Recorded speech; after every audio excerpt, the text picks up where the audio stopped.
అన్నారు, ఈ బడ్జెట్లో తీసేసిండ్రు. మా తన్లాట ఏంది? బట్టి గారి దృష్టిని ఆకర్షించడం ద్వారా ఈ రాష్ట్రంలో దళిత గిరిజనులకు ఇండ్లు కట్టుకోవడానికి 6 లక్షలు రావాలనే తన్లాట తప్ప ఇంట్లో ఏమైనా విమర్శ ఉందా అధ్యక్ష? అర్థం చేసుకోవాలి. కానీ అధ్యక్ష, ఈ రాష్ట్రంలో ఇలా ఆర్థిక మాంద్యం వచ్చిందని ముఖ్యమంత్రి గారు సెలవిచ్చారు.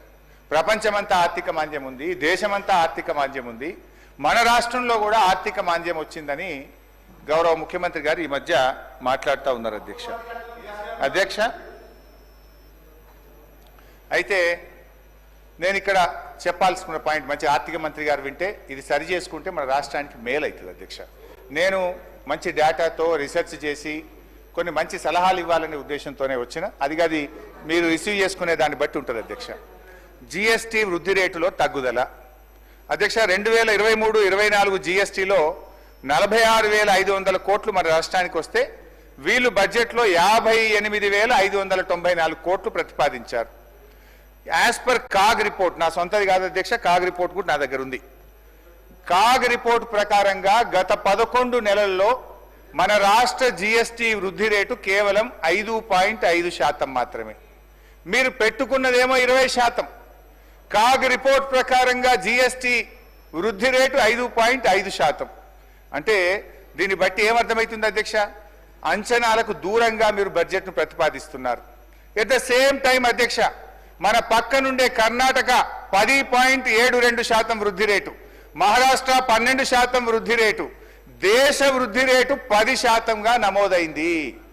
అంటే ఆర్థిక మాంద్యం దేశమంతా ఉండాలి కదా, కర్ణాటకలో ఎందుకు లేదు, మహారాష్ట్రలో ఎందుకు లేదు, దేశంలో ఎందుకు లేదు, తెలంగాణలో ఎందుకుందో ఒక్కసారి మీరు ఆత్మవిమర్శ చేసుకోండి. జిఎస్టీ ప్రవేశపెట్టినప్పటి నుంచి ఏ ఒక్క సంవత్సరం కూడా తెలంగాణ రాష్ట్ర జిఎస్టీ వృద్ధి రేటు దేశం కంటే తక్కువ ఎప్పుడూ లేదు. మీ పాలనలో మొదటిసారిగా దేశం యొక్క యావరేజ్ కంటే తెలంగాణ రాష్ట్ర జిఎస్టీ వృద్ధి రేటు తగ్గడం ఇది సిగ్గుచేటు, ఇది మీ పరిపాలన వైఫల్యం అని చెప్పి నేను గుర్తు చేస్తా ఉన్నా.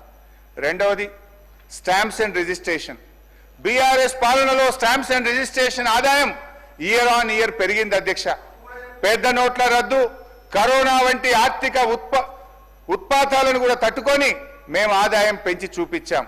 2014-15 మా ప్రభుత్వం వచ్చిన మొదటి సంవత్సరంలో స్టాంప్స్ అండ్ రిజిస్ట్రేషన్ ఆదాయం 2,822 కోట్లు అధ్యక్ష. 2023-24 నాటికి మేము దిగిపోయే సంవత్సరానికి 14,588 కోట్లకు పెరిగింది. Average aggregate growth rate 25.62%. ఇది కేసీఆర్ గారి పరిపాలనపై సృష్టించిన పాజిటివ్ వైబ్రేషన్ వల్ల ఇది సాధ్యమైంది అధ్యక్ష. కాంగ్రెస్ అధికారంలో వచ్చిన తర్వాత 24-25 సంవత్సరంలో బట్టి గారి బడ్జెట్ ప్రతిపాదనలో 18,244 కోట్లు వస్తుందని అంచనా వేశారు. అయితే అధ్యక్ష, ఇప్పుడు మార్చిలో ఉన్నాం. గత 11 నెలల్లో ఈ రాష్ట్రానికి వచ్చిన స్టాంప్స్ అండ్ రిజిస్ట్రేషన్ ఆదాయం 12,867 కోట్లు మాత్రమే. ఈ నెల కలుపుకున్నా అది 14,000 కోట్లు దాటదు. అంటే ఏమైంది అధ్యక్ష?